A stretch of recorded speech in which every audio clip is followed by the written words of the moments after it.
My name is David O'Connor, and I'm working with Colin Powell to support the organization and the conduct of this Sustainable Development Transformation Forum 2020-21. And this is going to be the first, I believe, or maybe not the first, held virtually. But in any case, we'll have to try to do our best with any technical glitches along the way. But let's get on with it. We have a stellar cast here. We're waiting for the real moderator of this session, Jean d'Aragon, who is the Senior Sustainable Development Expert with the UN Office for Sustainable Development in Incheon, Korea. But let's introduce our first speakers. These are the high-level speakers for the day and for the week. And the first speaker is Mr. Elliot C. Harris, Assistant Secretary General for Economic Development and Social Affairs at the United Nations in New York, also Chief Economist of the United Nations. Then we have Mr. Chun Kyu Park, Head of the UN Office for Sustainable Development in Incheon. And then Mr. Turu Morikawa, Executive Director of ASEP, which is the Europe Foundation. So without further ado, let me turn it over to Elliot Harris. Please, Mr. Harris, you have the floor.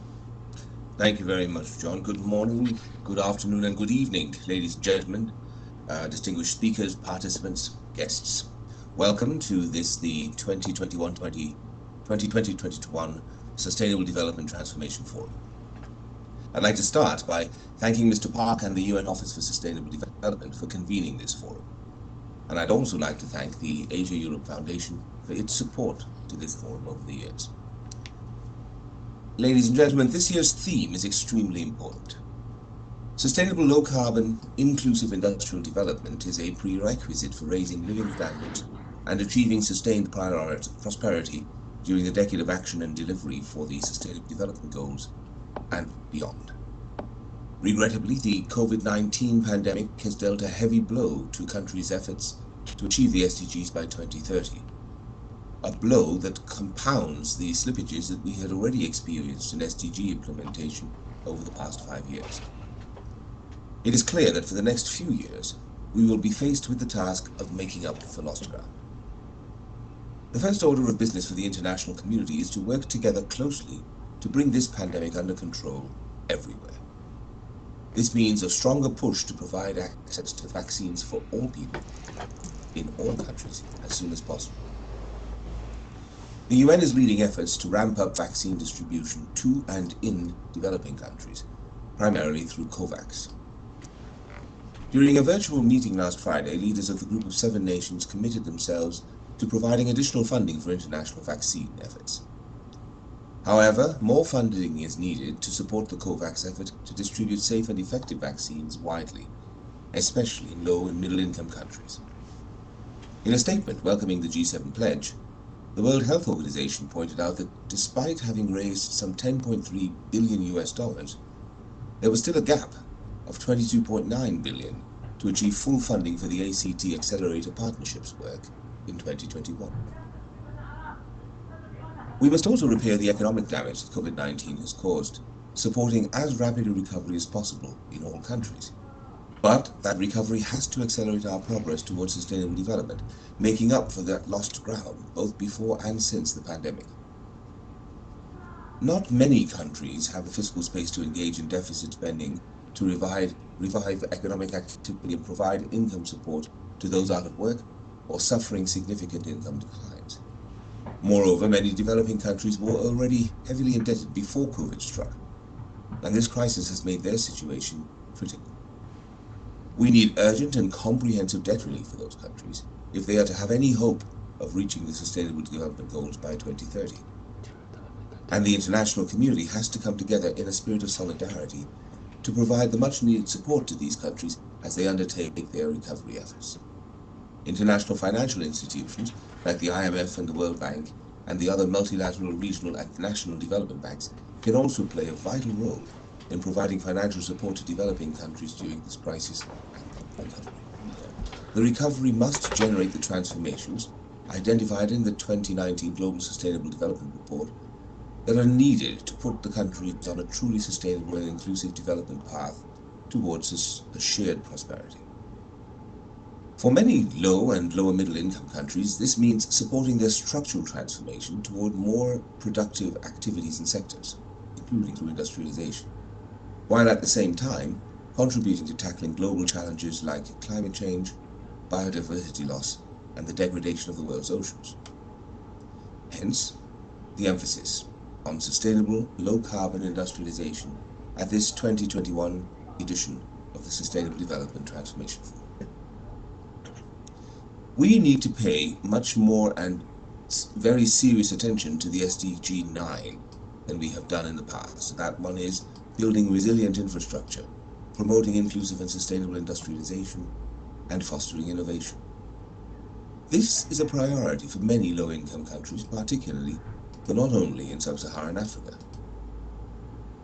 The international economy is in the early stages of what will be a sea change, as nations and international institutions, both developmental and financial, embark on massive investment programs to achieve decarbonization over the next several decades.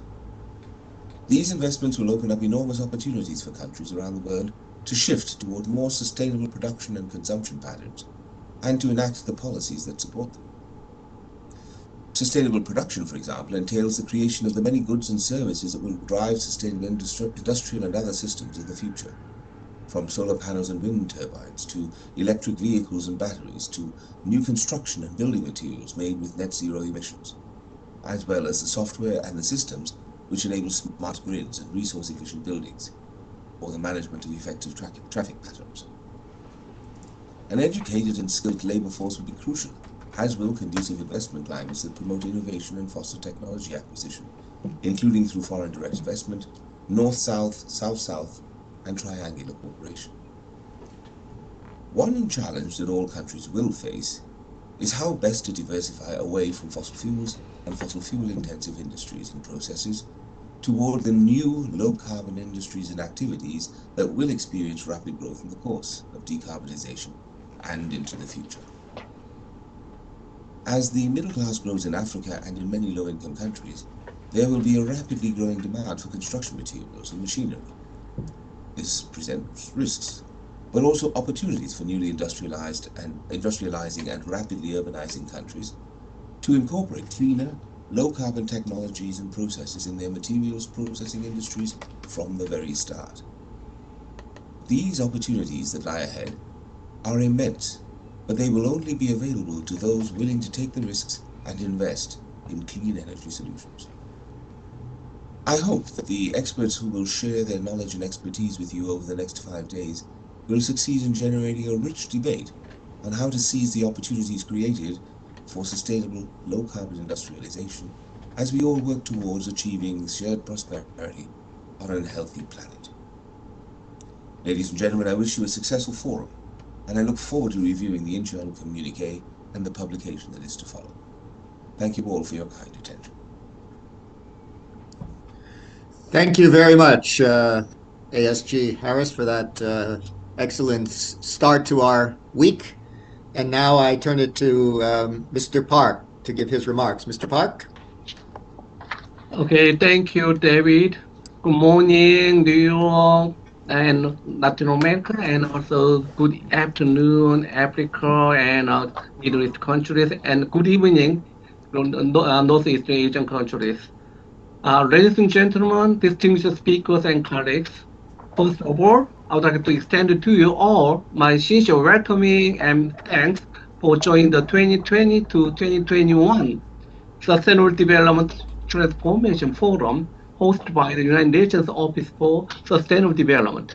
My special, heartfelt gratitude goes to His Excellency Elliot Harris, ASG, for attending the forum early morning in New York and delivering deep-sounding and encouraging remarks.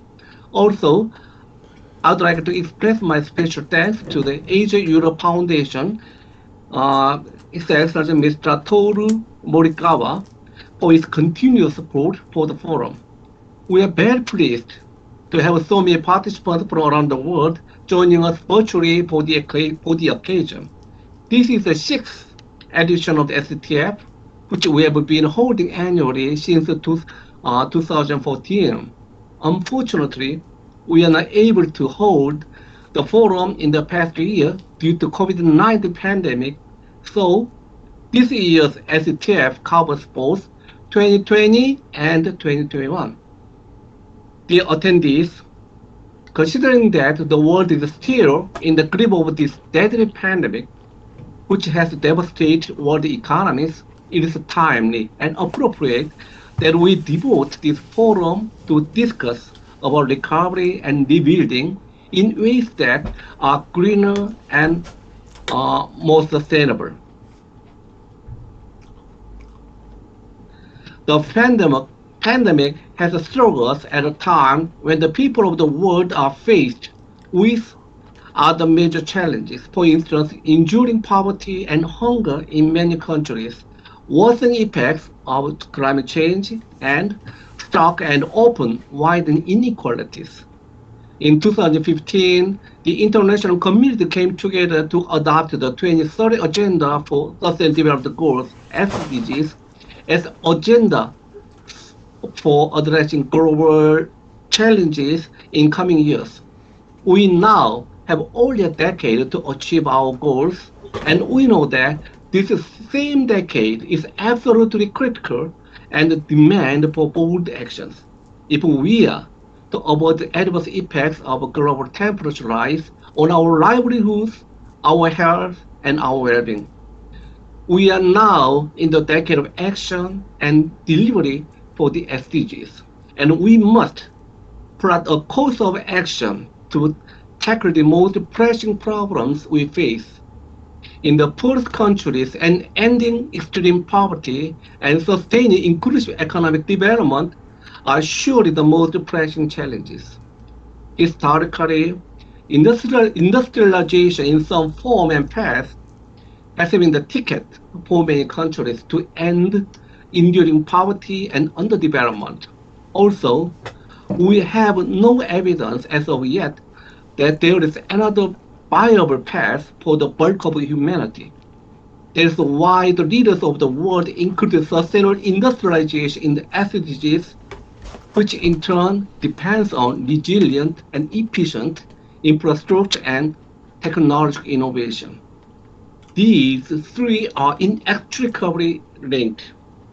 So, in this year's forum, as ASG, His Excellency has highlighted, we focus on Goal 9 of the SDGs with particular attention to how to launch or accelerate the process of sustainable industrialization in the lower income countries which aspire to move along this path but had limited success so far. What will it take? And how can they ensure that the path of industrial development they follow is green, low carbon, and sustainable? The planet cannot simply afford to have a whole new tier of countries pursuing the carbon-intensive industrial development, which the developed countries have first pursued, followed by emerging economies.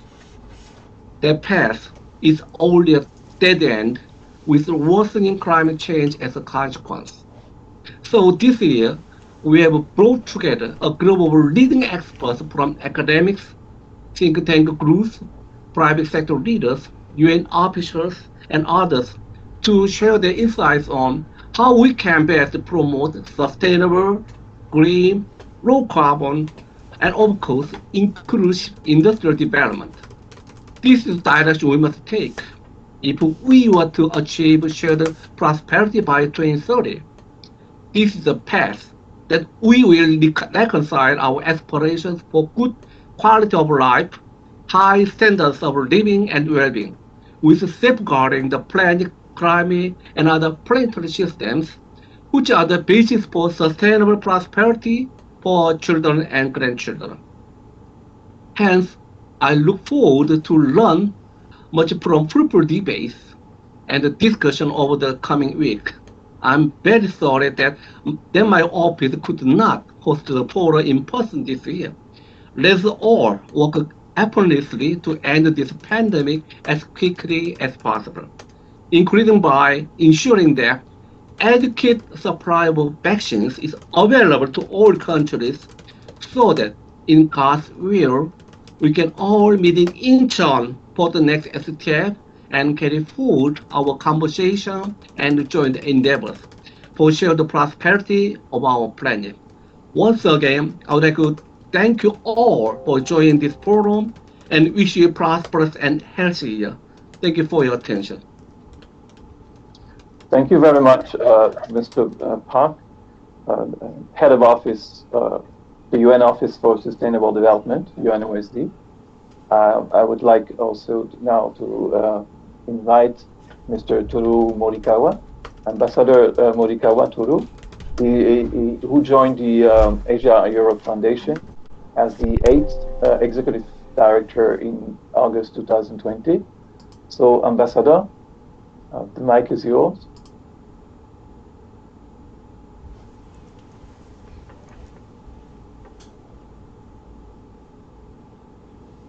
Oops.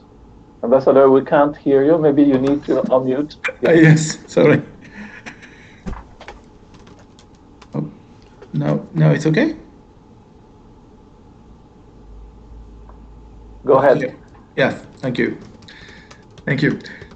Distinguished participants, greetings from Singapore.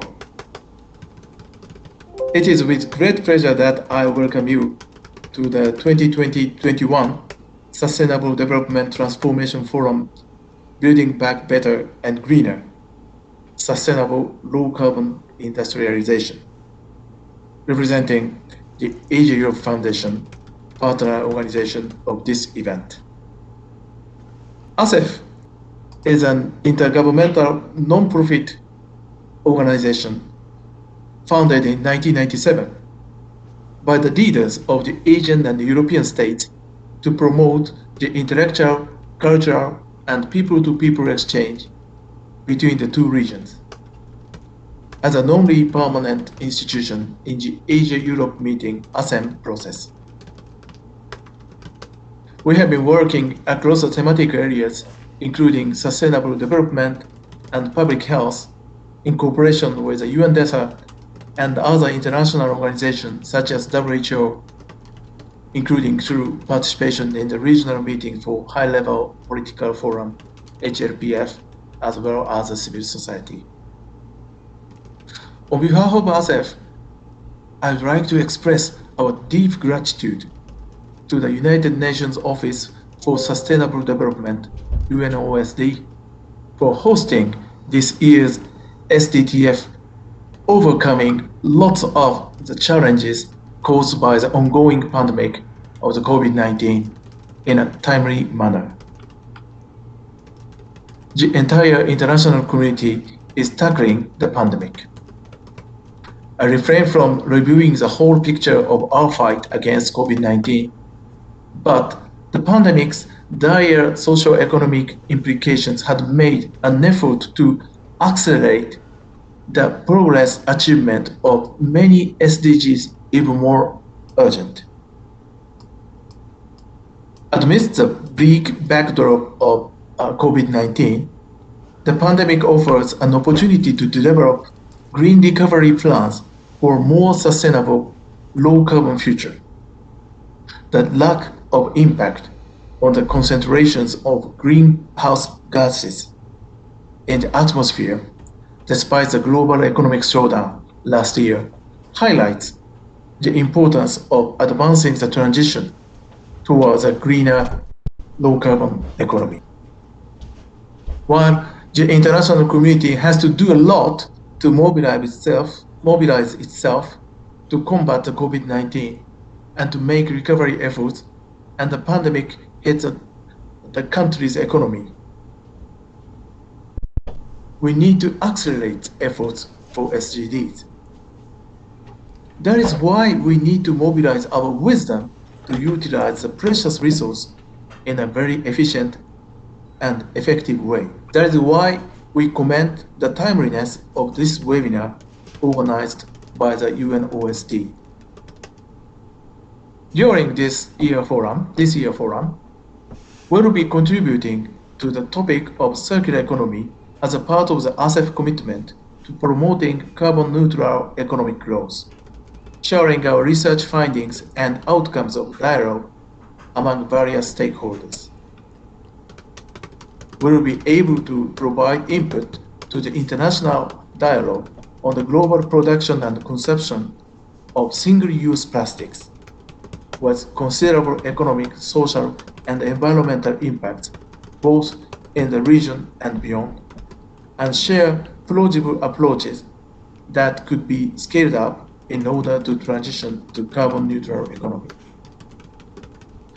As in 2021, the focus of HLPF is sustainable and resilient recovery from the COVID-19 pandemic that promotes the economic, social, and environmental dimensions of sustainable development, building an inclusive and effective path for the achievement of the 2030 Agenda in the context of the decade of action and delivery for sustainable development. As a coordinated effort, we are honored to be involved in the work of SDGF. It is my greatest hope that the outcome of this forum will positively contribute to the collective work towards the HLPF and beyond. I wish you a successful meeting and fruitful discussions. Thank you so much. Thank you very much, Ambassador Morikawa, for your kind words. I would like also again to thank Mr. Chong-Kyun Park, Head of Office, Sustainable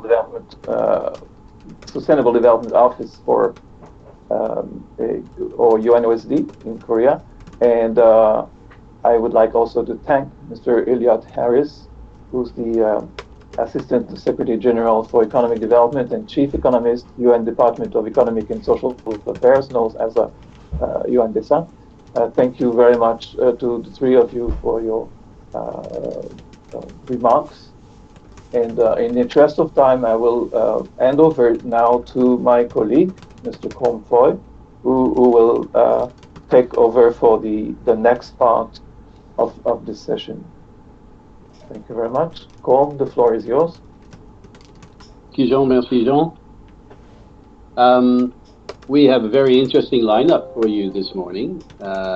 People who are experts in their fields, people who are actually working in the private sector, people who've been involved with sustainable development for quite some time. Before I introduce them, though, I'd just like to add my own thoughts on the matter, which I'll be very quick about. I was struck by in the last week or so by three things that are unrelated apparently, but which are very relevant to our discussions today. And those three things were the publication of a book by Bill Gates called How to Avoid a Climate Disaster, in which in fact he devotes quite a big part to industrial development and what we need to do in order to modify our behavior in the industrial world in order to save the world. Second point, pledged over $10 billion for vaccine distribution in the poorer countries, which is about a third of what is really needed. But it does demonstrate the capacity of the international community and the wealthier nations to make a contribution to the well-being of the planet. And the third thing, which may seem totally unrelated, was the interest in Mars, the planet Mars. As you know, the United States placed a rover called Perseverance, which was particularly relevant since so many efforts to get to Mars have failed. But the interesting thing about it was the objective of the Chinese probe, of the UAE probe, and of the American probe was to try to understand what happened to Mars, how a planet, and we tend to think, oh well, all the emergencies and all the shouting about climate change, about sustainable development isn't really that important. But if we look at Mars, we can see that it is actually possible to transform a planet from a healthy environment to an unhealthy one, and finally to a completely dead one. So we are really in a very urgent situation, which I think all of our speakers this morning have recognized. And with that, I would like to introduce our speakers, starting off with my good friend and colleague, David O'Connor, who is the co-coordinator of the 2021 SDTF, and who was deeply involved with the creation of the SDGs. In fact, he's written a book about it, and who is currently director of the United Nations University Institute for Natural Resources in Africa sector, which is extremely important if we are to make any real headway, if we're really going to make any changes in our processes and our industrial activities. According to my clock, it is 03:32. Wherever you are, we are 2 minutes into the working session of this forum, and I will hand the floor over to my dear colleague David O'Connor, who will speak for 10 to 12 minutes. After David, there'll be an opportunity for people to pose questions by typing in the chats, in the chat box that they will see on their screens. We will have a very brief opportunity to reply to David. He will be followed by Dr. Denton, and the same procedure will be used there, all the way through to Ms. Santos. And at the end, we will have, I hope, 40 to 45 minutes for general discussion with all the panelists coming in whenever they like, and we'll wrap up with a final session with David O'Connor, who will be the rapporteur for this session. So without any more of me, I'm giving you straight to my colleague and friend, Dr. David O'Connor. David, over to you. Thank you very much, Colin Powell. Greetings, everyone. My job is to set the stage for the remainder of this forum over the next 5 days. We've heard the broad theme, building back better and greener, and the specific topic of this year's forum, sustainable low-carbon industrialization.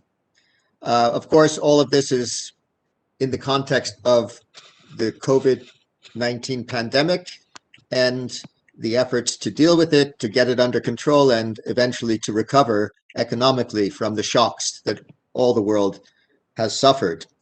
North America, Europe, and parts of Asia and the Middle East were already characterized by high levels of income, economic development when the pandemic hit, and therefore had the fiscal space in many cases to put together massive fiscal packages for income and business support.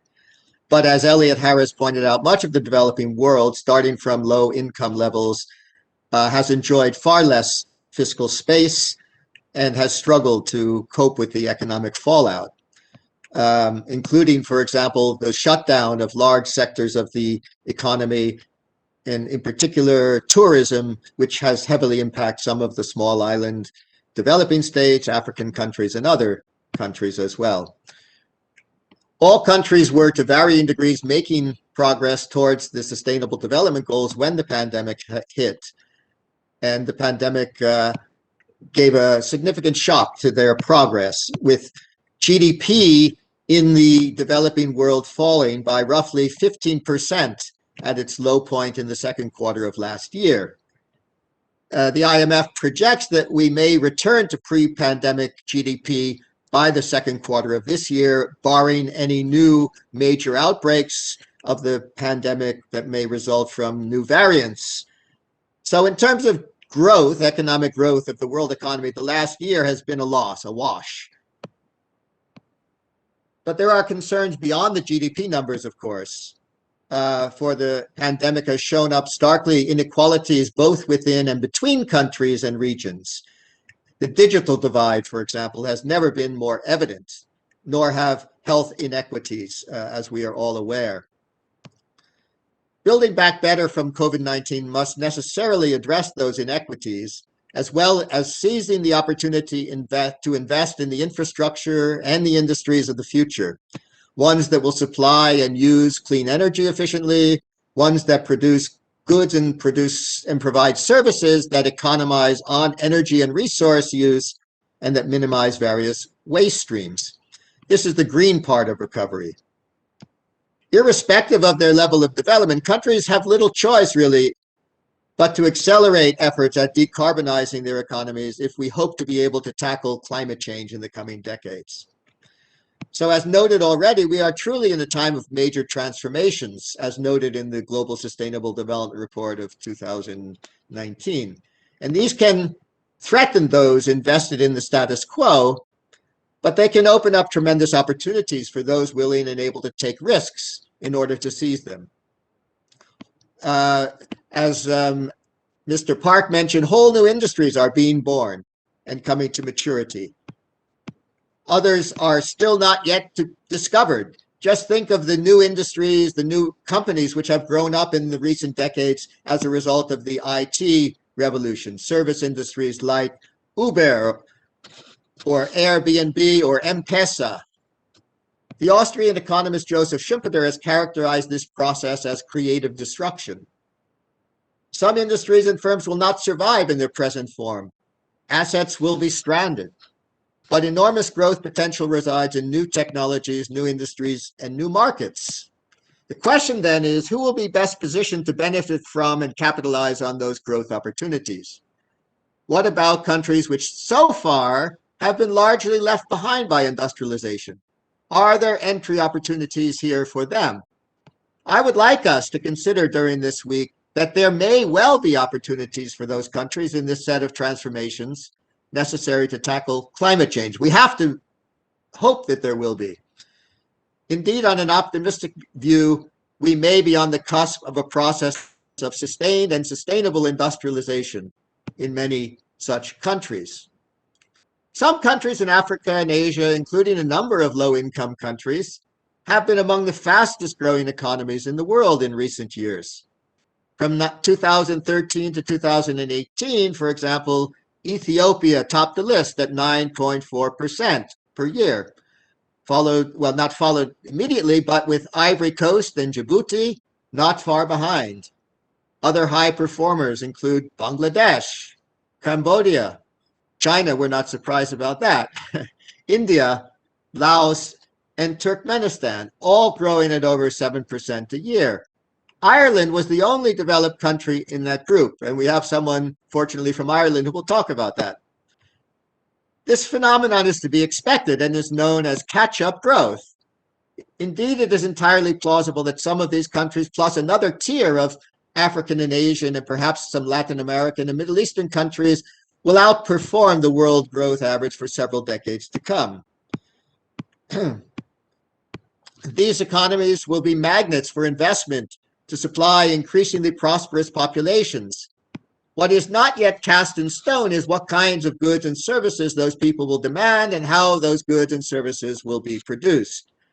For newly industrializing countries with emerging middle classes, there's an historic opportunity to ride the wave of global transformation to low-carbon, sustainable industries and economies. Economies of scale and learning have been driving down costs of a number of the key technologies, like solar and wind power, and will continue to do so for these and others, only now being perfected, like batteries. Thus, it is entirely possible that the middle classes of these newly emerging economies will find greener, more sustainable goods affordable. Producers are also moving to decarbonize industrial processes, albeit at different rates in different sectors. But it can be expected that as industries grow in these newly emerging economies, they will employ, or they should employ, hopefully will employ, the latest low carbon, low emissions, low waste processes. This week, I hope that we will hear realistic assessments of the opportunities as well as the challenges for newly industrializing economies, whether in Africa, Asia, or elsewhere, to acquire competitive mastery of these new, cleaner, low carbon technologies as they go about building their industrial bases. What sorts of skilled resources and technological competencies need to be in place to avail of these opportunities? And how can governments and private businesses best work together, including with other actors, in partnership to create or enhance them? These are the questions we will address in the remaining sessions of this, during the remaining time of this session, also in the remaining sessions of this week.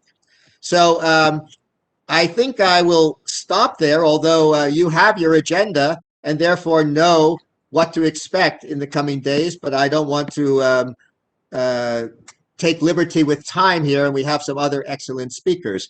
So I look forward to a rich discussion in the coming days, and I will now pass back to the moderator to introduce the next speakers. Thank you.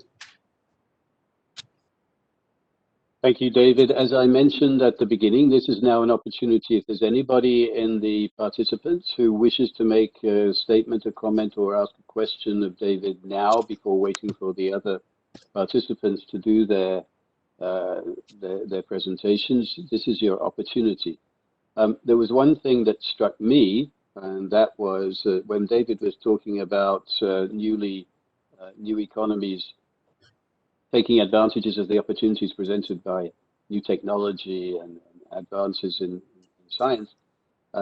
One thing that struck me, and I'm not expecting an answer from David right now, even if there is one, is the question of price. How do we make these things available at a price that people can afford? And that's something we're going to need to think about, I think, all the time as we go through today's session. I do not see any particular hot reactions to that first presentation. And therefore, I would like to pass the floor over to Fatima Denton, and I would ask you to take 10, 15 minutes for your presentation. Thank you very much. And once again, thank you for joining us at such short notice. Over to you, Fatima. Thank you, Dr. Foy. Can you hear me properly? Yes, we can hear you fine. Okay, excellent. Thank you. So I think some very interesting points have been made already. So I'm just going to try and sort of complement some of those points. I want to draw at least 3 observations. I mean, some of these are already quite intuitive, but I would like to draw some of these observations. So one is the fact that I think COVID has taught us that it is possible for us to reduce carbon emissions drastically. And I think we have seen that. But I think where my emphasis is going to be is the recognition that there is going to be a need for different speed lanes, if I can take a road analogy. And therefore, there are going to be very different departure points in terms of embracing green industrialization. May I also just say that green industrialization in itself, speaking from the perspective of African countries, is not necessarily new. There are countries that are already well versed. Ethiopia has built a number of industrial parks, and it's powered by hydropower electricity, which is one of the incentives that they're providing to entrepreneurs and businesses that are part of that industrial park. Countries like South Africa, Rwanda, Cote d'Ivoire, they're all very much in this sort of green industrialization agenda. And it's very prominent actually in the Agenda 2063, which is the Africa's blueprint.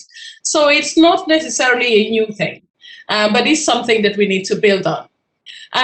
My second observation is the fact that also that economies are contracting, and I think this point has been made by David O'Connor and Elliot Harris, that economies are contracting, and African economies are more or less hemorrhaging quite a lot. The point about stranded asset has already been mentioned. Many countries in Africa do rely on hydrocarbon resources, especially in terms of the revenue from these resources. So because there has been this demand,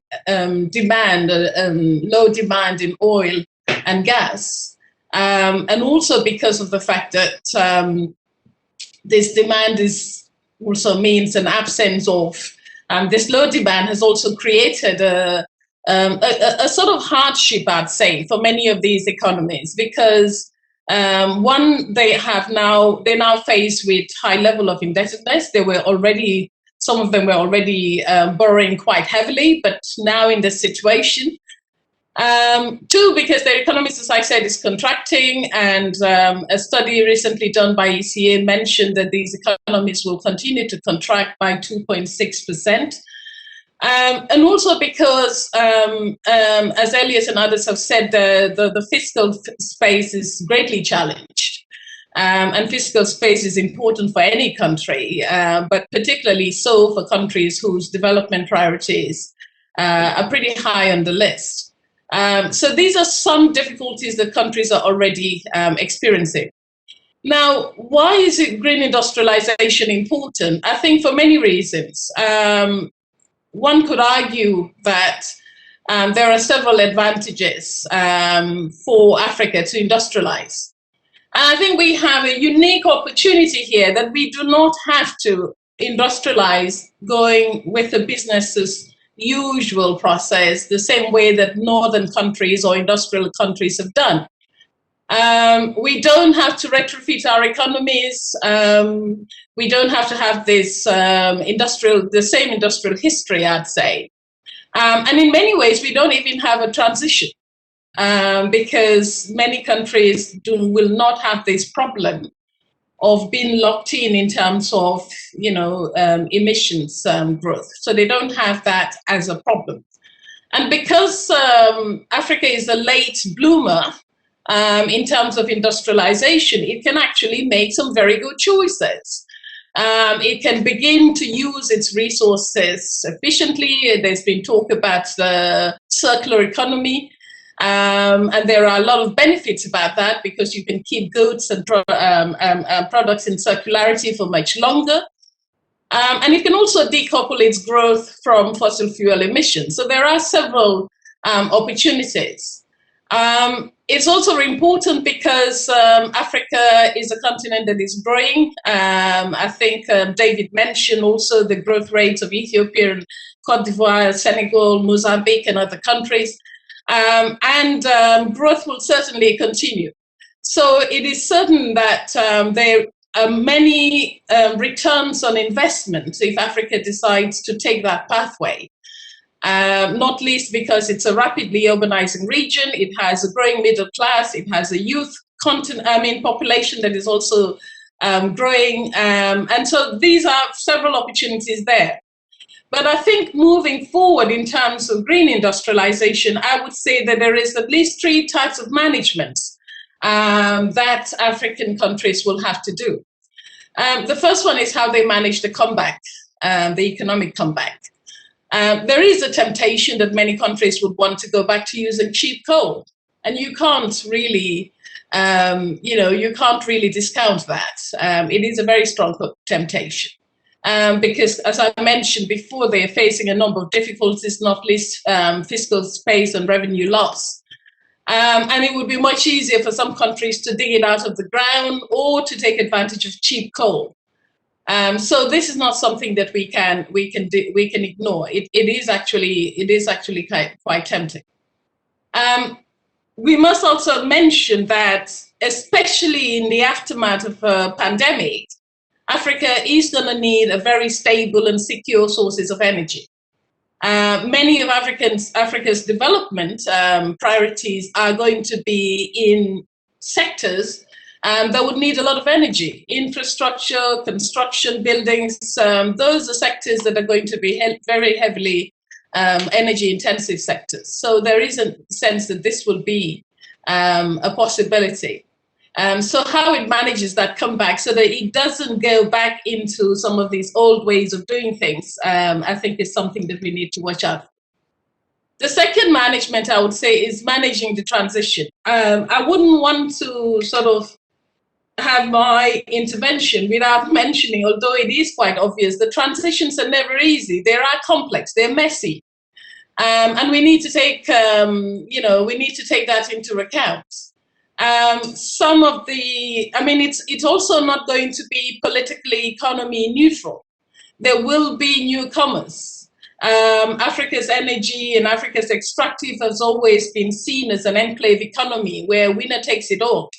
And so some of the multilateral companies that may be coming into the new scene might come in with advanced knowledge. And they can take advantage of that knowledge in ways that maybe countries are not quite au fait with. So these are things that we need to look out for, that the transition itself is going to be complex. that it will mean that you'll have to have the relevant capacity, the relevant knowledge, infrastructure, resources, and even the relevant autonomy to be able to act. So these are things I think we need to make clear. A third management, and I'm almost coming to the end of my presentation, is the managing demand. I think one sector that we haven't fully taken advantage of is the informal sector. The informal sector in Africa, especially in sub-Saharan Africa, makes up for nearly 86% of all employment. And this is a very vulnerable sector as well. So I would say that our ability to take the informal sector with us in a green industrialization could be quite beneficial because they could actually act as a litmus test. So the way in which we can bring the informal sector, I would say, would be very important, especially given that the continent itself is growing and is set to grow to close to 2.3, 2.5 billion. By 2050. So men and women that are involved in non-agricultural employment that can be taken on board and that can take advantage of new technologies, especially with renewable energy technologies becoming much cheaper, I think would be also very important. And last, my last sort of management would be managing climate change. I mean, this hasn't actually it hasn't actually left us. Climate change is still with us. It hasn't gone away. So how we manage this, I think, is going to be important. Now, there is a sense that we might all want to go for fast mitigation. And I think that there is a danger in that, precisely for the reasons that I mentioned, that some countries haven't got all the tools in their toolbox to do that. And therefore, we will have to look at this from a very gradualist perspective, a stepwise perspective. I wouldn't want to say that Africa has to do green transition on the margins, no. But I think it's important to say that green cannot become the enemy of just transition. So it's very important to ensure that in as much as we're talking about green industrialization, the way in which we arrive at that transition has to be just. And there are already inherent injustices about climate change, about energy justice in itself. So I think these are all things that we have to look out for. But I think in general, one can say that it is in Africa's best interest to go green. It is in Africa's best interest to industrialize. Not to mention that it is also, there is also the fact that Africa now has the African Continental Free Trade Area, which is going to be the largest, free trade space in the world. And this can also benefit greatly in terms of ensuring that goods and services are sustainable. So for all of these reasons, I would say, yes, definitely green industrialization makes sense.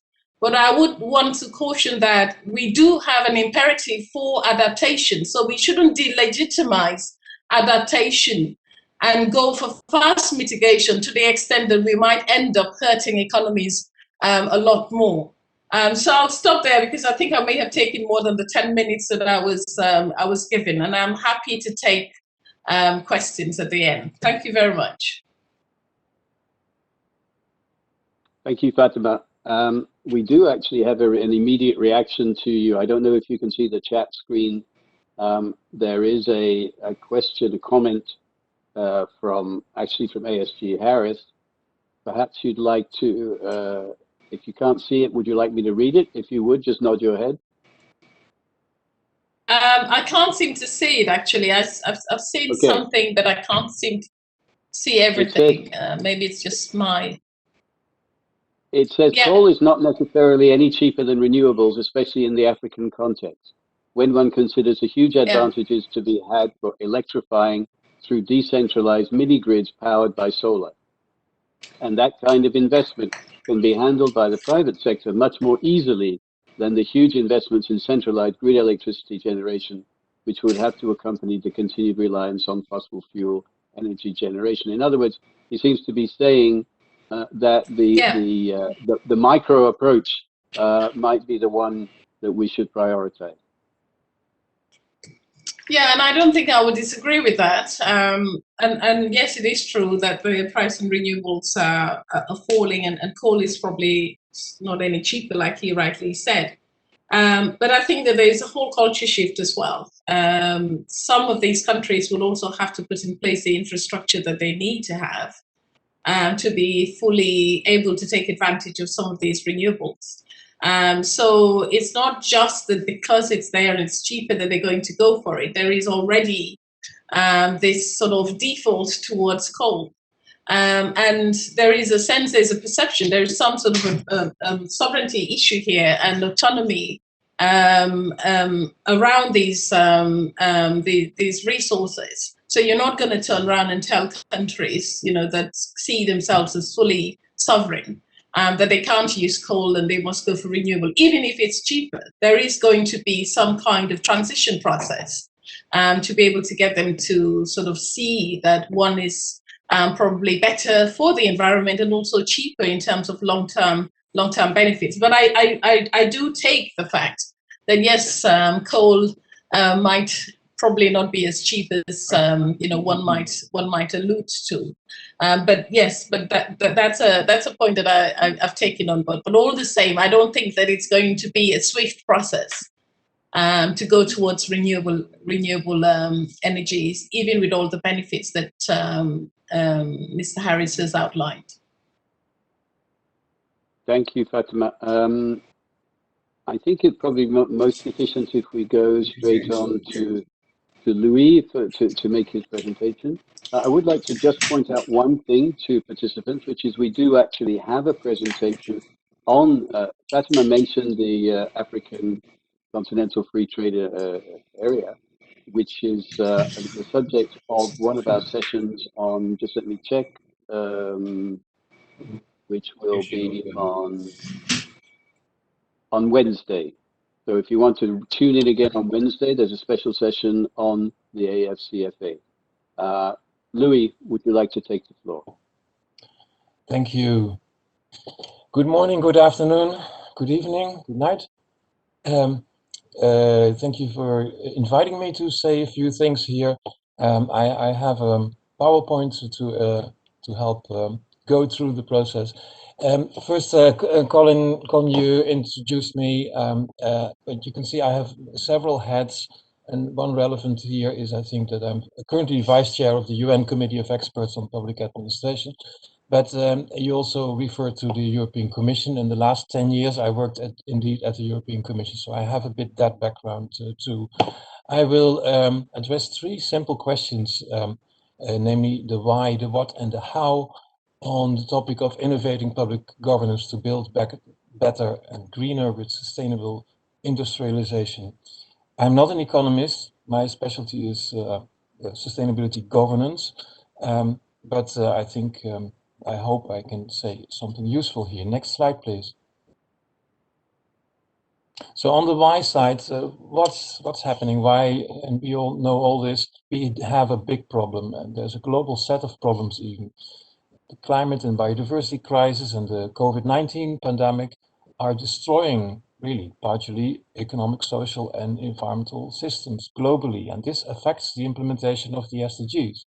And very differently across countries. There are similarities, but there are also differences. And one of the similarities is that inequality and inequity and poverty are on the rise. That's what we know already in this graph from UNITO shows this also. And this has a huge impact on industries in all countries in different ways. And for example, industry is affected by supply and demand side effects. Some local industries will be winners. Firms are rethinking their business models, and supply shortages from overseas lead to increase in buying from local businesses. And this puts also exports from developing countries at risk. We also see, I think, more increased economic nationalism, our own countries first, and that also is a problem, especially for developing countries. Next slide, please. So we have big crises affecting industries, but many state institutions and their governance are not able to cope with the challenges. Part of it, the reasons is behind is the fact that for decades, economic forces have resulted in small and weak government agencies, because of the invisible hand of the market should solve all the problems. And part of this ideology was that governments should not have an industrial policy to steer and condition developments. And of course, some industrial policy in the past was subsidized state-owned companies to protect them from the market. But there was also a very strong lobby, an ideological lobby that was disguised itself as science sometimes to stop industrial policy. What should we do? Next slide, please. So I see two avenues, two big avenues. The first is we've seen that the invisible hand cannot solve all the very visible crises we have. And the only option is then to bring back industrial policy, but it should be green. UNIDO and other international organizations are working on this and have seen this. I'm also very happy that after the initial ideas a year ago, when COVID-19 really started, the fear that the recovery should not be green is not happening. There is an understanding globally, I think, that the recovery should be green. An example here is the European Green Deal, which requires major shifts in European industrial structure, including transitions. And one of the products of the Green Deal is the new industrial strategy of the European Union. It's part of the Green Deal, and that's essential. So the Green Deal is the, let's say, the header pointing the direction, and the industrial strategy works this out, makes this in detail for industries. It promotes investment in clean technologies and also disruptive innovation. As a non-economist, I always had problems to understand the difference between macro and microeconomics. But what is happening here, I think, is that by bringing back industrial policy, we are adding microeconomy to the long-term macroeconomic dominance in policies. And I have seen that in the European Commission.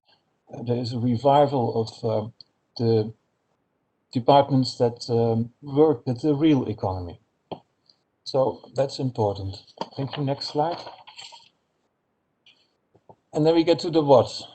The second line of the what. This means bringing back the state also and promote effective governance, because the response of governments to the pandemic has showed already, on the one hand, the power and importance of the state in a crisis, and also the failure to act accordingly in many countries. Also, international experience show that the correct response to the pandemic is to demand better government, not less. And there we are at governance. Last but not least, governance is one of the 4 levels of sustainability transformations in the Global Sustainable Development Report 2019. And the economist Maria Mazzucato is one of the strong advocates for this return of the state. Next slide, please. And from the why and the what, now to the how. I have 3 messages here, which I would like to put for consideration.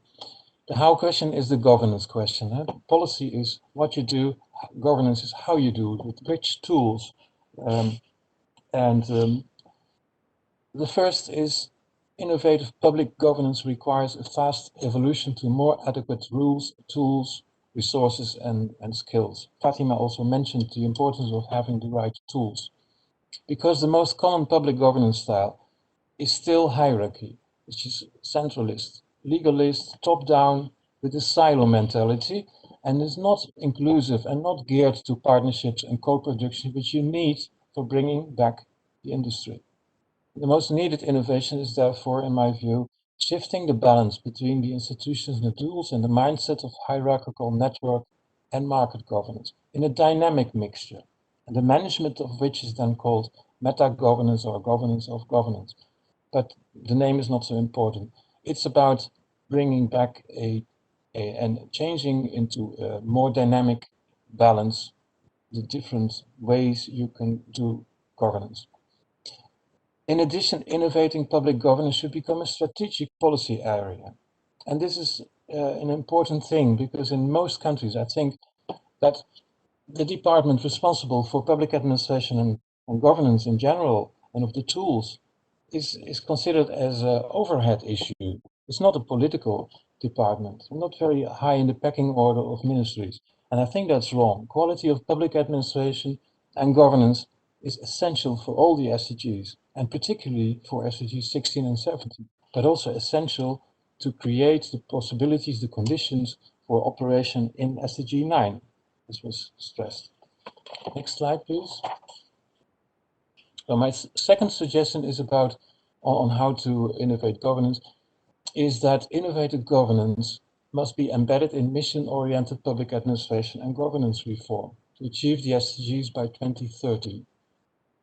On all great transformation areas, that's on the policy side, on energy, on food, and mobility, you need bold and inspirational missions with involvement of business and civil society. And this helps focusing on the ends rather than on the means. Policymakers should create a space for creativity, experimentation, and collaboration across sectors. For public administration and governance, such a mission-oriented approach should be recommended. But there is a but.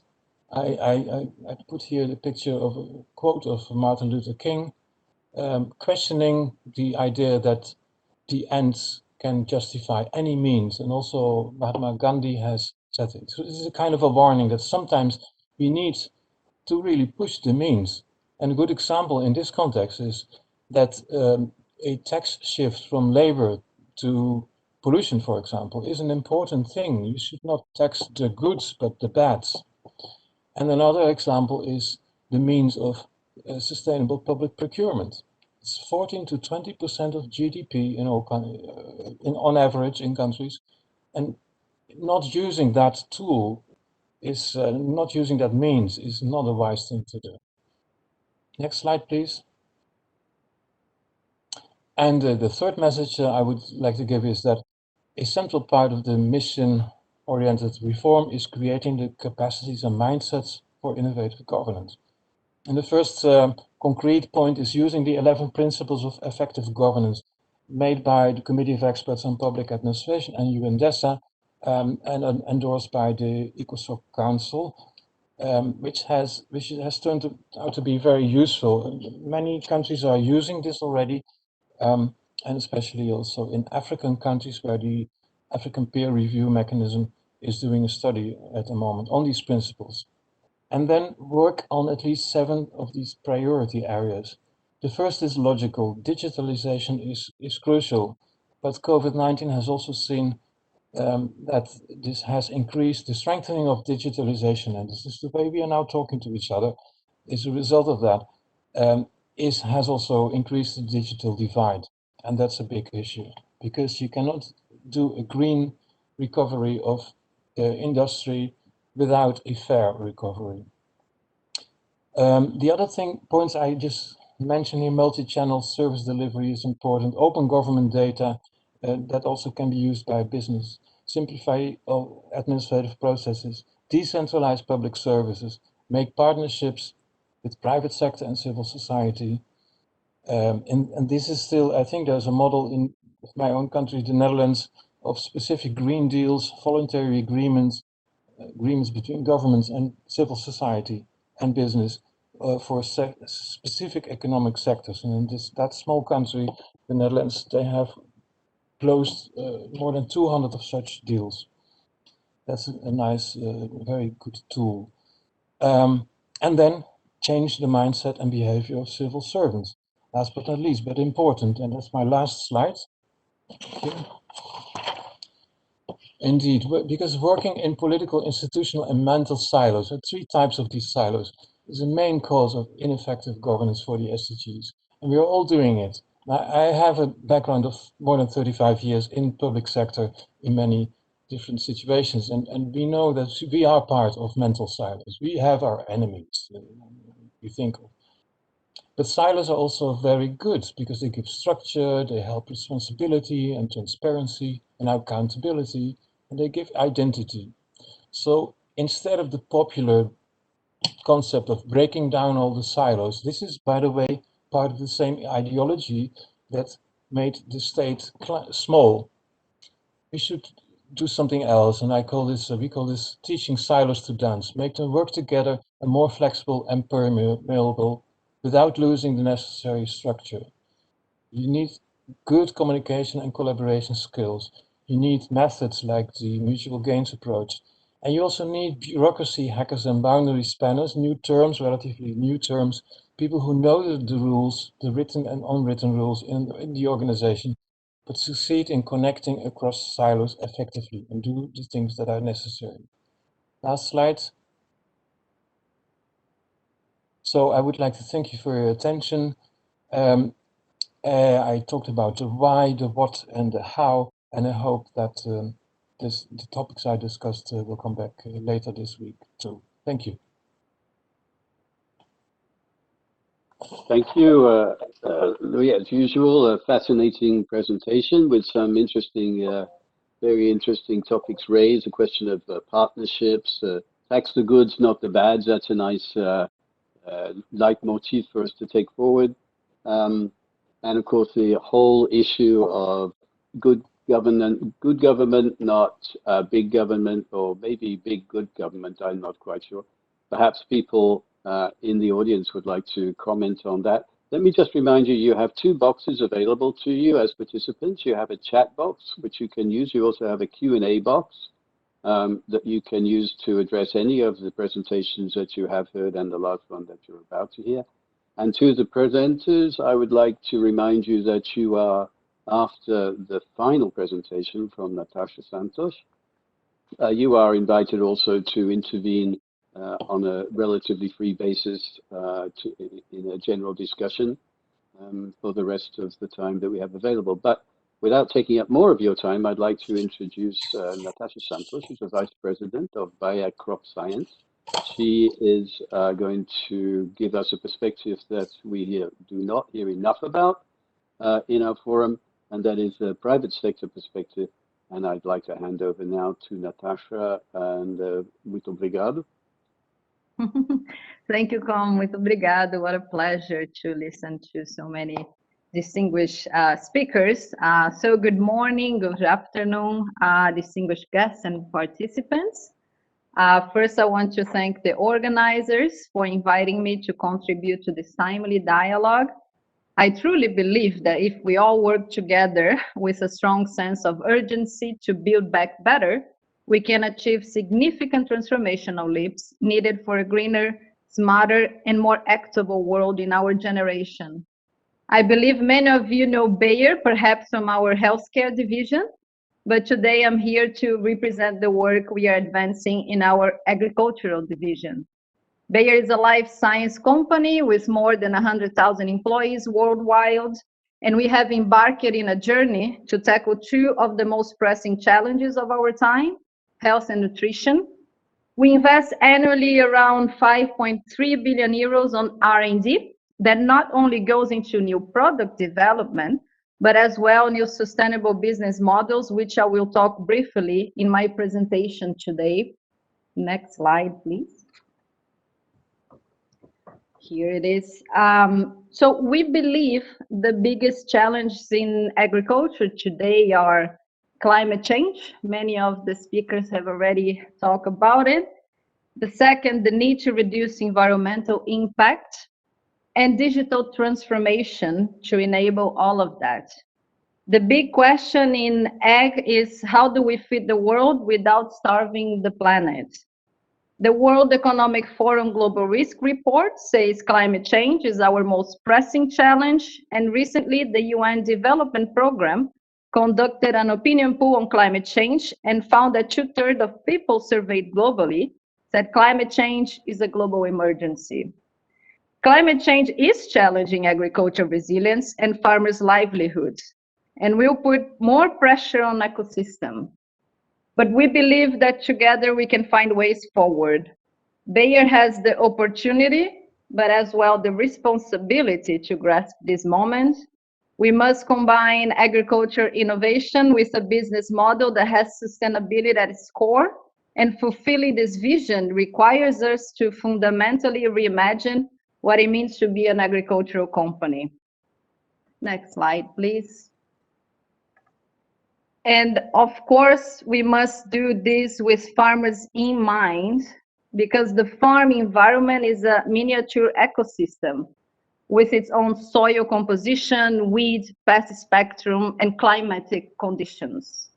Even within a farm, there may be subtle differences in soil, vegetation, terrain, creating unique microenvironments that can require different crop management strategies. Farmers face increasing complexities and need to make more than 40 important decisions every season, conditioned to weather, climate, and economic challenges. These needs and decisions require solutions that go beyond single products. It requires a systemic approach that delivers tools that allow them to bring a crop to harvest, and a system that delivers the harvest to our tables. As you can see on this slide, without the most adequate tools and practices, farmers can lose up to 50% of their harvest, sometimes even more if you include droughts, floods, and extreme weather environments. Next slide, please. Here, perfect. As such, we are working with farmers to improve land use, to grow enough food using fewer resources through sustainable farming practices such as integrated weed management, cover crops, conservation tillage, crop rotation that helps farmers in two ways, we believe: to conserve natural resources, maintain natural habitats, and protect the environment; to make cropping system more resilient to climate change over scale and time. For example, farmers are the most impacted by climate change, but they are also the most ready to make a major impact. But to make this impact, they need access to the best practices and digital tools, and most importantly, they need to be rewarded for their sustainable practices. You can see on this slide 3 main transformational commitments we have done in 2019. They are not about our supply chain, that's a given, and I can talk more about that in our Q&A. But I decided to focus on this presentation on our commitment that goes beyond, where we work with farmers to advance changes. The first is, you can see on the left part of the slide, advancing a carbon zero future for agriculture, meaning we want to partner with farmers to reduce 30% field greenhouse gas emitted per kilogram of ton produced in the countries and crops that we participate in. Second is to produce higher yielding crops with fewer national resources and inputs, including pesticides, for example, to 30% reduction in impact in the environment. And third is to improve the livelihoods of 100 million smallholders, benefiting from access to education, tailored solution, and value chain partnerships. Next slide, please. And of course, to make it all happen, we have our guiding principles for sustainable agriculture. The number one is to focus on transformational topics. All speakers have mentioned some of them in their time. For example, as I said at the beginning, to support overcome agriculture main challenges such as climate change, reduction of environmental footprints, and the digital transformation. Keep a farmer-centric approach. There is not farming without farmers. They are the best stewards of their lands, they are knowledgeable, and they're the best vehicle for transformation, as it is in their interest and passion to sustainably feed the world. For this to be possible, Bayer must embed its commitments in a way that sustainability goals are equal to our financial goals. That's why, for example, we linked our smallholders' goals to our board of management compensations this year. And of course, the last but not least, this needs to be transparent, manageable, so we can open to partnerships and multi-stakeholders platforms.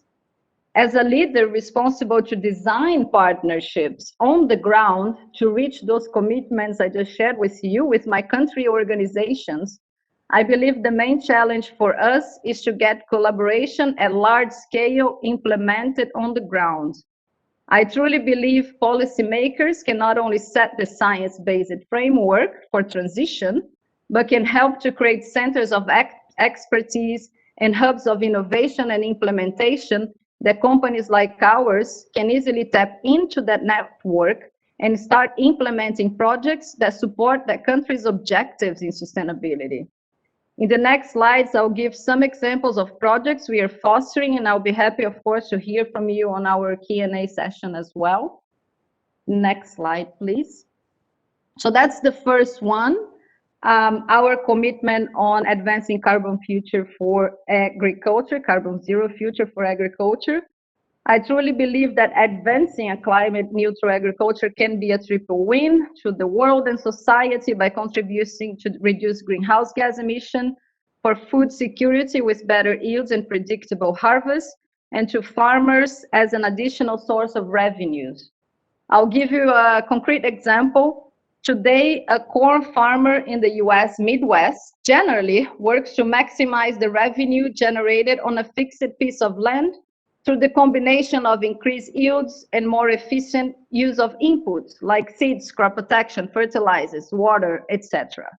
In the future, the same farmer could deploy a number of tactics: no-till farming, higher yielding varieties of seeds, precision nitrogen use, or enhanced water efficiency to remove greenhouse gas from the atmosphere and sequester in soil. And he or she might be encouraged to do so because it serves a second viable revenue stream for their fields. We are working in the US, Brazil, Europe, India, and Southeast Asia in a few crops to create science-based, economical, viable, and scalable initiatives to help unlock the business case on soil carbon sequestration, including reducing costs and creating financial opportunity to farmers via the generation of carbon credits by adopting climate-smart agronomic practices. In Brazil and the US, we are already providing farmers assistance in implementing climate-smart agriculture practices, and Bayer will then compensate them for their contribution at a fair and transparent price. Next slide, please. The next one is a classic technology advancement that, on my view, shows that the future value of crops shall have environmental outcome embedded on it. Bayer has developed a short starch core called Vitala, a hybrid that demands less nutrient management and less land and water needs. We believe this project will transform corn production. The benefits of short starch core can be summarized in 3 categories: reduced crop loss, more precise use of crop protection, and the product has the potential to reduce land, water, and nutrient requirements for crop production by enabling increased planting density and allowing late season access for nitrogen application, and then reducing the environmental impact of the entire system. Next slide, please. Then my last example.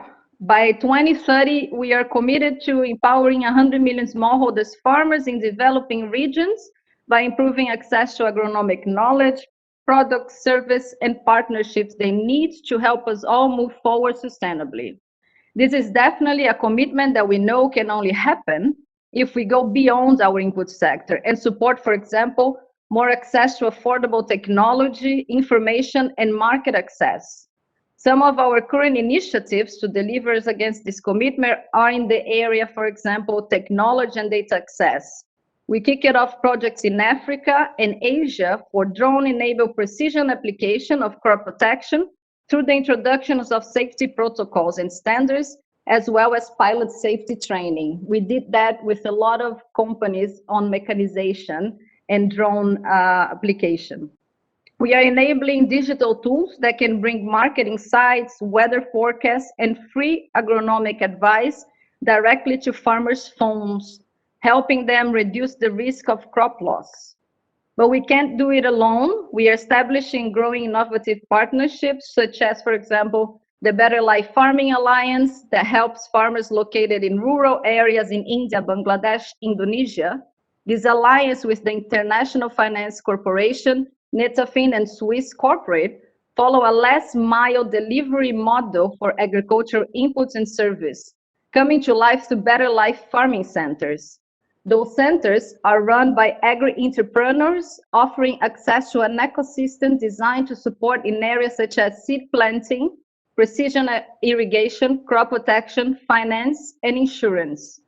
Another example is our food value chain initiative, such as Bay Gap, helping smallholders to comply with the value chain certification and purchase requirements.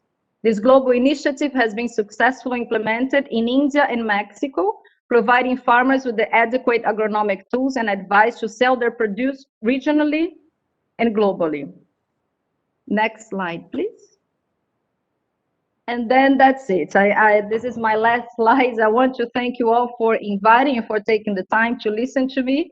I truly believe the future of agriculture and our food system will be defined by our ability to partner with farmers, with policymakers, and across the entire food chain, because we cannot solve the challenges we face alone.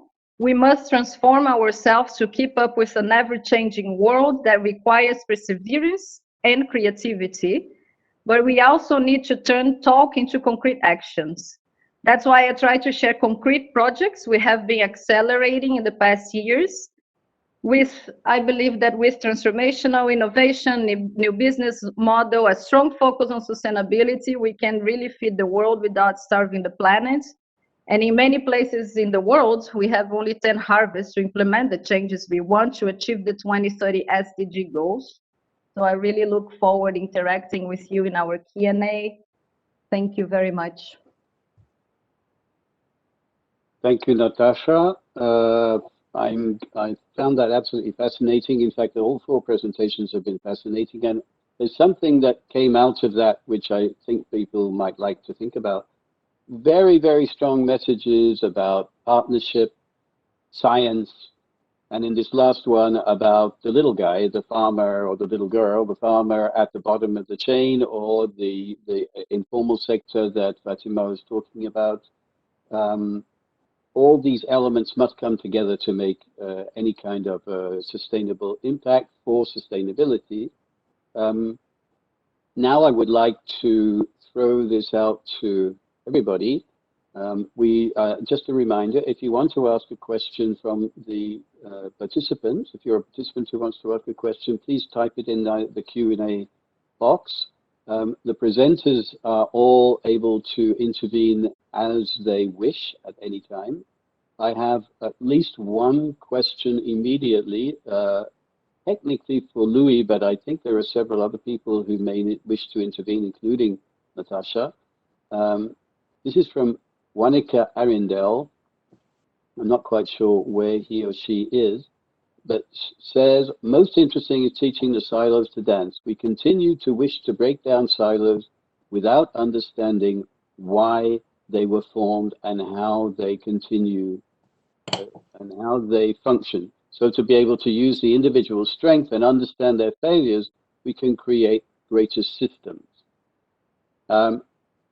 The question is technically for Louis, but I think that other people may wish to comment also. So I'll ask Louis to speak first, and then please signal by raising your hand on your visible screen if you wish to answer this question. Louis. Thank you.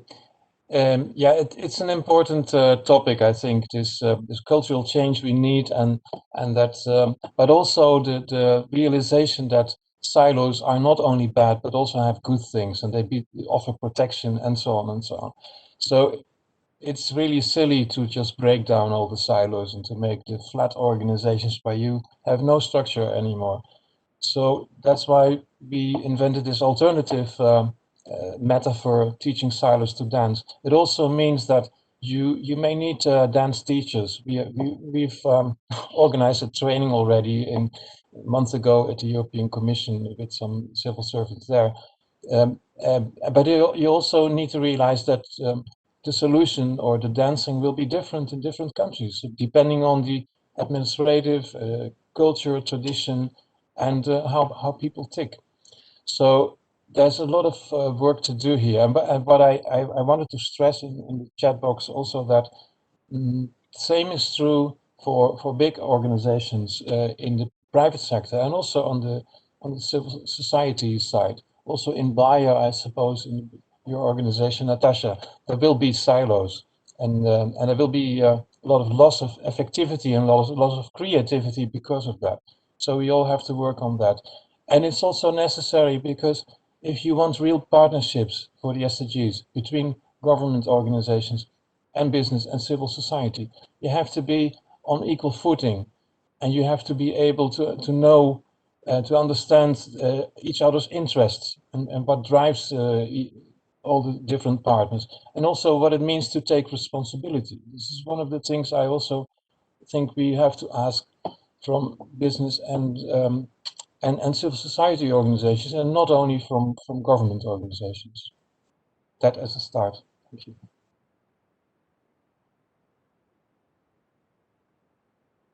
Natasha, would you like to comment on that? Well, I think Louis actually said it all, but I agree with you. Even on the private sector, actually, is one of our main challenges, at least in our organization like ours, so huge. Silos is really a challenge. We have been trying to put together management ideas and how we can break those silos, particularly to create innovation of ideas, innovations of processes as well, to accelerate some of our projects. So, well, at least from my experience, it's really we need to fight it. We need to make sure we are able to share information timely, and we are able to move the right groups, the right departments into the same. If we have put that vision together, and if you have the commitment to accelerate the goals, we need to do all we can to break their silos, particularly on information sharing and creating an environment where people feel comfortable and safe enough to challenge and to bring ideas and different perspectives. So that's what we do. But I must say that silos is one of our main challenges, including in the private sector. So that's a very important point, actually. Would any of the other presenters like to comment on this section? Fatima, no. ASG Harris. Okay, we have one specifically for Natasha. Is your organization present in Latin America and the Caribbean, particularly the Caribbean, where farming is mostly small scale and financing for sustainable agricultural practices are lacking? Yeah, great question. Actually, my oranges here are Costa Rica. Picture one of my team members from Costa Rica. But answering your question, we are. Of course, Bayer has a business unit called Fruits and Vegetables. Actually, we are one of the most important breeder of tomato in the world, actually. So fruits and vegetables and the whole horticulture space, which is quite relevant to my continent, Latin America, is a very important business.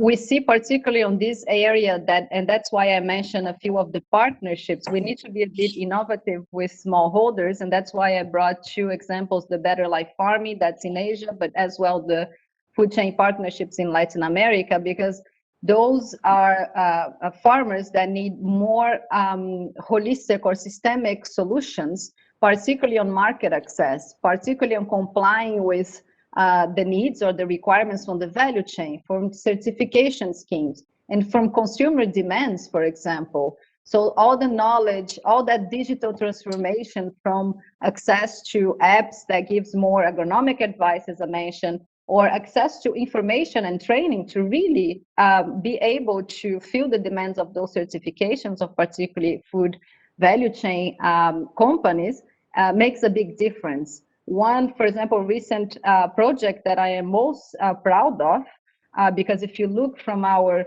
financial perspective, for example, banana is not one of the main crops or the main activities for us, but we have recently partnered, and that's why I think the partnership angle is very important. We partner with the Wageningen University in the Netherlands, with ICA in Latin America, in Costa Rica, with all the banana growers, like growers and cooperatives like Chiquita, for example, to find solutions for one of the largest challenge in banana, the tier 4 fusarium fungus. And we will invest in open innovation with the Wageningen University, because we know that we need to find alternative. We need to find different answers to the challenges of smallholders farmers. So that's where I was happy that we published our commitment to smallholders farmers, that this has been supported by the highest level of organization, because it allows me and my team and our country organizations to create those partnerships, as I just mentioned in banana, and to make sure we can tackle and support the needs of smallholders. So yes, fruits and vegetables is an important business and is an important sector for Bayer, but we are going beyond and trying to think how we can bring food companies along to help smallholders to have the market access that they need in those sectors. Would you like to comment on this, Fatima, if you're still there? Because you made a remark about green should equal just. And I think that this is a relevant question for smallholders. And we've come across this several times when we've been talking about sustainability and winners and losers. And sometimes it looks as though we are having to ask people who are trying to raise their standards of living, and we're saying to them, no, you can't do that, because in order to do it, you would have to pour chemicals into the ground, or you would have to raise crops, you would have to raise harvests to unsustainable levels. So this idea of green equals just equals partnership with the small person. How do you how would you react to that, Fatima, if you're still there? Yeah, I'm still here. Well, I think Natasha had the word paradox in her presentation in one of the slides. But just coming back to that point about the equity dimension, just to say that one of the things that I think, you know, is important is to ensure that as we talk about this green industrial pathway, and, you know, I don't want to be sort of seen to be against green industrialization. Far from it, actually. We are working very much on how to get countries to adopt this pathway. But I do want to say that it's not a foregone conclusion. And for many countries in Africa, the priority of reducing poverty is important. Now, what we have to do is to see how, you know, reducing poverty and adopting a green industrial pathway can happen concurrently, and so that they are, you know, not doing one and then coming back later to either, you know, reducing poverty now and then coming back later to clean up. So yeah, I would say that there is a great deal of partnership that we can foster with farmers, and I think sometimes we forget to take them into account in terms of this very important value chain. And you know, it's from everything from, you know, marketing to outsourcing goods that are closer to production sites, and thereby reducing carbon footprint. And to ensuring that, you know, we are taking into account inclusive and sustainable practices as well. So for me, it isn't obvious that the knowledge to adopt green industrial pathways is out there. There is a great deal of knowledge, but it's not obvious that all the knowledge is there. And some of it would come with practice. And that point about that Louis made about knowledge silos, I think is very important. But one of the most important silos is the one that we mentally construct, which is why I was saying that a lot of these things that we do related to changing course or adopting a new direction of travel is also about the way in which we can mentally unlearn certain ways of doing things. Because a number of these things are things that are also within the sovereign realms of how countries would choose to do things. So creating the right incentives right from the get-go is important. Thank you. I think that was a very, very good point you made at the end about our internal silos and also creating the right incentives. And we have a comment for everybody on this. And I'm not sure who would like to go first. Let me read it to you. This is from Annette Leo, to all panelists. Says, managing the transition is very important, especially where the introduction of new technology is concerned.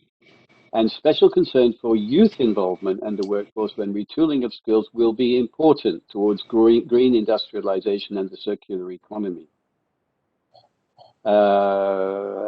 Especially in the, especially in the African context, when one considers the huge advantages to be had from electrifying through decentralized that's the earlier question. Sorry, the technology sometimes gets a bit ahead of me. Where national investments are made in technology, there must be care in investing in the most recent type and avoid investing in soon-to-be outdated technology to avoid waste in spending. A very relevant comment, particularly in the African context, where quite often we find, for example, people with well-meaning people offload their old computers thinking they're doing Africa a favor, and in fact what they're doing is trying to drive Africa back into the past. I don't know who would like to start off on the youth question and the outmoded technology. How about Fatima?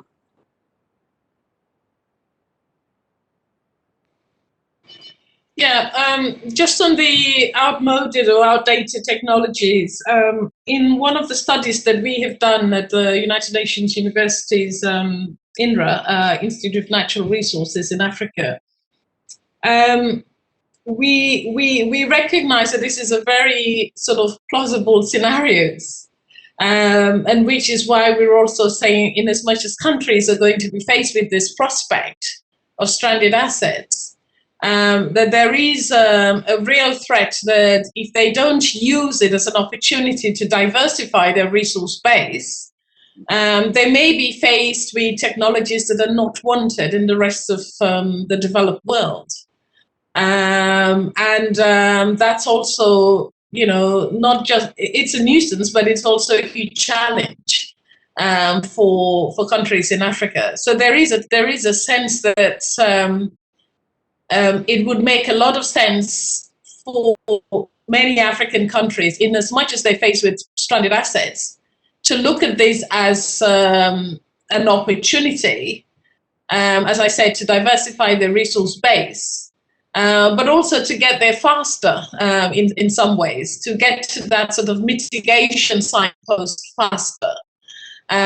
So that in many ways they are also benefiting from new technologies, because otherwise, I mean, the outdated technologies is not as if it's something that's going to happen in the long, I mean, in terms of future scenarios, it's already happening. We're already seeing this, where countries in Africa have this added burden sometimes, because environmental rules and compliance rules in terms of the environment are sometimes not enforced, or they're not enforced with the strictness that you see in other parts of the world. So I think that's also, it's also a political economy dimension, I'd say. It's about how other countries can also manage this as part of their mitigation ambition. Because what we are also seeing, and I'll just make this last point, is that although countries in the north are adopting very ambitious mitigation policies, but they are adopting very poor mitigation policies outside their jurisdictions, outside their countries. So that's, again, a bit of a double speak that we are seeing, where, on the one hand, you have ambitious goals in your country, but on the other hand, you are maybe exploiting a bauxite, you are busy with bauxite extraction somewhere else, or other forms of extraction in other parts of Africa. So that's again, a very known thing that is going on. Thank you. I'm going to ask Natasha to intervene, and also to answer a very quick question. Is Bayer doing any research and development on tea crops and on any plantation crops such as rice in Asia? That comes from Nimali Palawata. Nice. Yes, so over to you, Natasha. Thank you, Colin. Thank you. Is Bayer dumping old technology in developing countries? Yes, so thank you for your question. Well, rice is definitely, particularly in Asia, one of the main crops for us as well in terms of investment. For example, one of the areas that we have been accelerating investment, I mentioned the carbon neutral future for agriculture, is around rice, particularly projects in Thailand at this point of time, where actually is one of the most advanced, from our feasibility study with other partners in universities, rice is one of the most advanced crops in terms of potential, the methodologies that are accepted for potential reduction of greenhouse gas emission in that system. So answering the question, yes, particularly in Southeast Asia, rice is a key crop for us. And rice is as well a crop where we have been working in that partnership that I referenced in my presentation, the Better Life Farming, together with insurance and financial companies. So definitely one of our key crops of investment. And Asia, to be honest, well, I think we all know here, but Asia is the growing, it is, in terms of agriculture, a major power. And for us in those crops, it is the growing business for the future. Africa and Asia, obviously, but particularly Asia in fruits and vegetables and cereals, particularly rice. Thank you. Just on similar to that, there is something from Mr. Park. He says, I think the bottom line of the New Deal in the European Union and Korea is that after the after COVID world will face different paths for development. We need future-oriented, more environmental friendly ways forward. Greener and digitalized development will be a better fit for future development. Of course, development path would be different in any country depending on its long-term development strategy. And I think the whole idea of having a long-term development strategy is so central and so difficult, as Louis knows all too well. In democratic countries and in almost every country of the world, governments have not just a silo problem, but they also have a time-bound problem. So the government is in power now. It wants to, if you want to build something like a railway, the benefits of which will not be felt for another 20 years, there is a disincentive because you're going to be spending money now for a benefit that you personally not going to have. So there are these problems of the long-term strategy. How do we get there? How do we define a long-term strategy? And this applies, and I'm also to the private sector, and I'm very impressed with Biocrop Sciences, who appear to have such a long-term strategy in the private sector. But once the private sector is well ahead of the public sector in this domain, Louis, I'm going to give you the last word before we move into a summing up area. I'm amazed how fast the time has gone. I hope David's ready with his final intervention. Louis, please, you answered on this topic, and then I'll ask everybody who has spoken if they have any final words before David does his summary. Over to you, Louis. Thank you, Colin. So many topics I would like to come back to, but to start with the last one on long-term strategies, there are several options to improve this, and one of them I know for some countries that investing in the whole of parliament is important, because if then after 4 years there's another parliamentary party, political party in charge, there is a continuity through this the whole of parliament. But another thing is, so I left the European Commission, but I'm still following it very much, and by coincidence or by sheer luck, the current European Commission, so the political leaders, they have understood all this, and they not only started a really comprehensive Green Deal, including an industrial strategy, but also published last year for the first time a strategic foresight report, showing that horizon scanning and other foresight mechanisms should be built in the normal policy cycle, working with scenarios that should be becoming something very normal, leading to more resilience in the future. So I think that I really want to comment on this in a positive way. There are things that can be done and are happening. I would have loved to say something about indeed also the lock-in in old technology. I think there is behind that, there's also let's say there's a social dimension to it too, and also a mindset dimension. If from richer countries, the idea is that the policy theory, the mindset is that whatever you send, but is still usable, whatever you can send to developing countries is good, then they forget about the lock-in effects. And I think that should be a discussion in the richer countries, also in the EU, what to do with this. Yeah, well, I have to stop here. There's much more to say about the social dimension of sustainable development, which has figured in this this meeting already, but I really want to stress the importance of it. Thank you. Thank you very much, Louis. I'd like to open up the floor just before we go to David's final summing up. It looks as though we're actually going to be able to fit in our time frame, which is amazing. Would any of the panelists like to make some final remarks?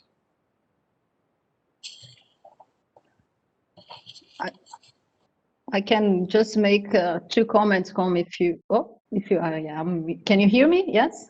Okay. Perfectly. Just to comment, if you allow me, just quickly as a closing remark, I think just closing my comment on Asia and crops relevant to Asia and Africa. I think one of the reasons that investments have been growing as well, and Fatima mentioned, are related to the regional free trade agreements that are ongoing. So that regional trades, and that's very important for agriculture as well, is one of the reasons that investment from private sector has been growing. And then I just wanted to mention that, I'll be honest, I think we can do much more, but a lot of the projects that I shared, one of the things that we want to focus are that we have gender smart approaches, right? So we believe, particularly in rural development and agriculture, every sector of the economy, if I must be honest, but thinking about agriculture, where the focus of my conversation to you today is building the capacity of women in agriculture is really an opportunity, because we all know the impact that this can have to families, community, and countries. So, for example, the project that I mentioned of Better Life Farming in India and the agri entrepreneurs, we are focusing on supporting particularly women agri entrepreneurs with the training and the ability to support them to create that business, because we see that scales up so much.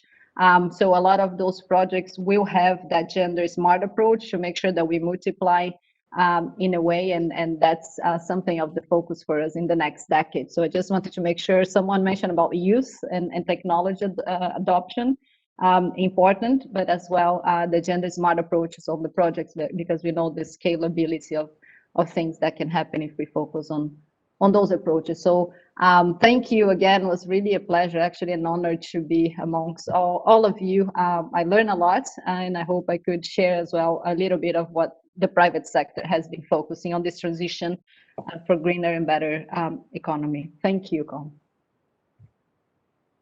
Thank you, Natasha. I'm going to go to David in a moment. Before I do that, Ambassador Morikawa, have you got anything you would like to say just before we close this open session?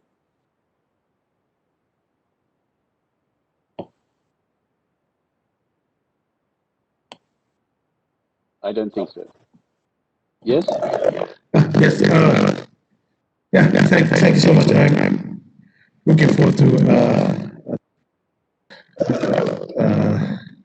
really outcome of the whole week discussion. Yes, yes, that's really very. Thank you. Ambassador, very hard to hear you. There appears to be a technical problem. So I'm going to go to see. I'm going to move to AST Harris, if you're still there. Would you like to make any final comment? Thank you very much. I must say, I thought the discussion was very, very interesting. In particular, I was struck by the way we need, through the presentations, to realize that we have to nuance the consideration the transition to a lower carbon, lesser resource intensive economy or economic structure, and take into account the fact that countries are in different positions, in different circumstances, and that for all that we do agree, and I think we all do, that a green industrialization is absolutely essential, countries are at different positions in different circumstances and must approach this imperative from a different perspective in many respects. And in particular, I think the resource question is one that we will have to think about in very innovative ways. We saw in the chat box that there was an exchange of views around, in particular, the question of renewable energy and the extent to which that could be or should be the driving force of a part of the industrialization effort in developing countries. And I think we have to also look, as Natasha's presentation pointed out, we have to look specifically at the impact that some of our technical potentials, or should we say, our feasible approaches might have on different groups of the society. She pointed to the smallholder farmers, and it is indeed a fact that the policies and the approaches that would best suit them may differ, and so we have to keep that in mind as we look to build back better and to make the transition happen, the transformation in structures happen that has to occur. And I think that is one of the ways in which we will be able to most effectively encourage countries to move along and to make sure that the transitions that they undertake are in fact as just as they can be. I just want to throw one little consideration into the debate around the silos. Silos, I think, as others have pointed out, they have always existed and they will probably always exist, not least because human society has a tendency to specialize. And it's not necessarily that you want to disband a silo, but you have to make sure that one silo can communicate effectively with the other. And that on the basis of that communication, they share information on a regular basis and decide where they can collaborate, where they need to inform each other. And I think as we move forward, we should concentrate on that aspect, getting the silos to work jointly, rather than the mantra that we hear very often in the UN, which is break down silos, which may not necessarily be the best way forward. Thank you. Thank you very much, A.S.G. Harris. Mr. Park, I would like to give you the last word after David speaks. Would you like to close the session after his intervention? Yeah, Mr. Foy, I would like to make just short comments before the David. Actually, I would like to thank you all for joining our forum, and I think I give you the distinguished speakers for excellent presentations, and also it was very rich discussions about the whole sustainable development strategies. Especially, we know that there's no one-size-fits-all strategy, but in my experience, if we have a very, honest and very vision and good leader with a vision for the future development, then we can be easily find the best way to our to make a progress. So I think through these kind of discussions, we can find the best way to make our society more inclusive and much greener. But I know that there's lots of pathways. But if a patient that some kind of natural resource limitations and other educational levels, there's lots of differences. But if we honest and open-minded and to discuss which way is the most appropriate way, then I think we can make it. We can finding the best way.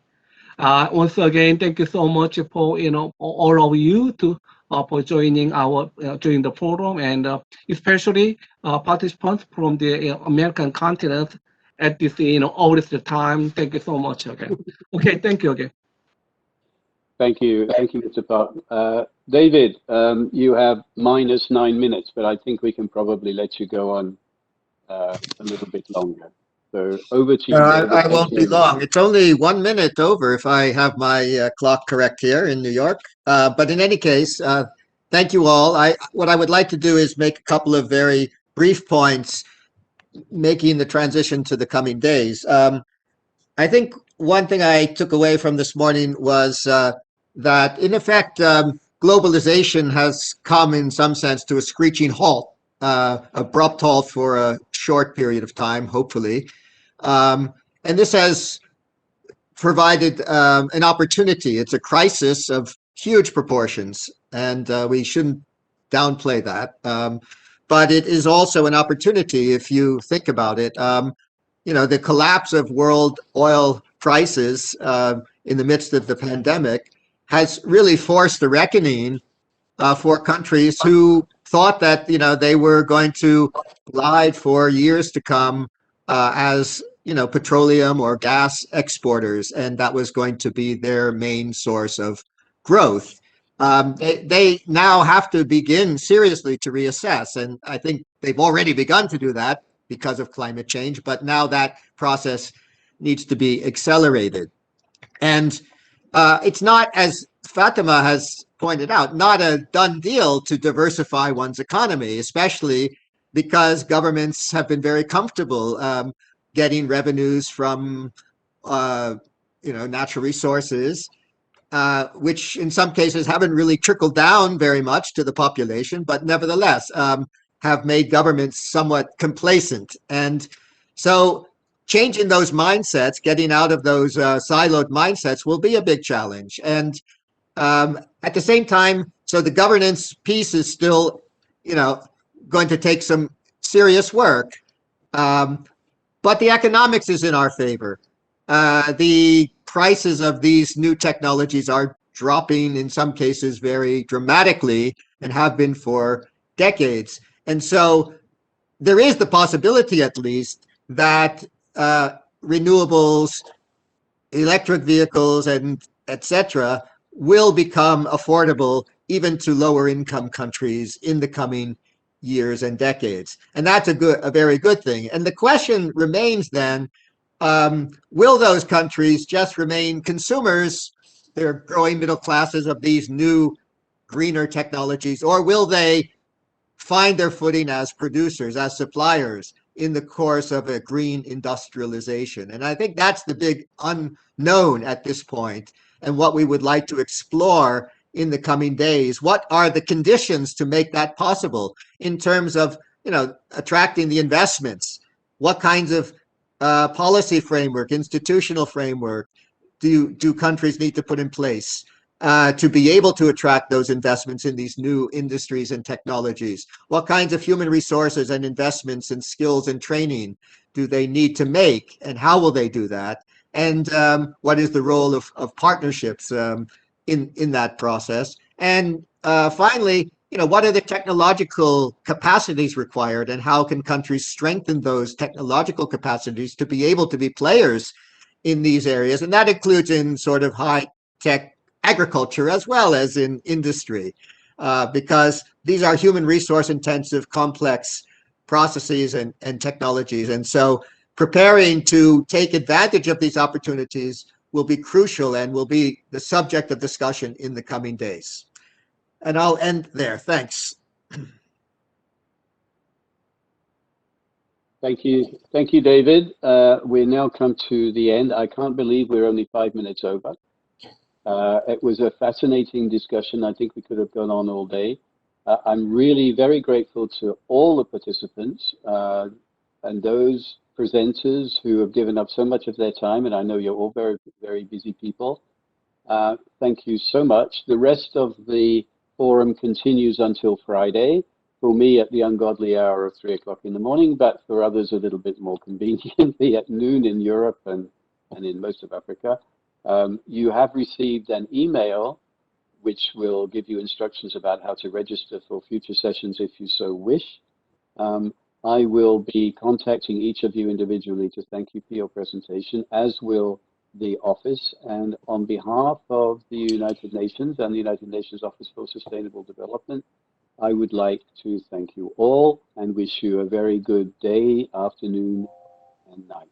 Thank you very much. Thanks. Bye.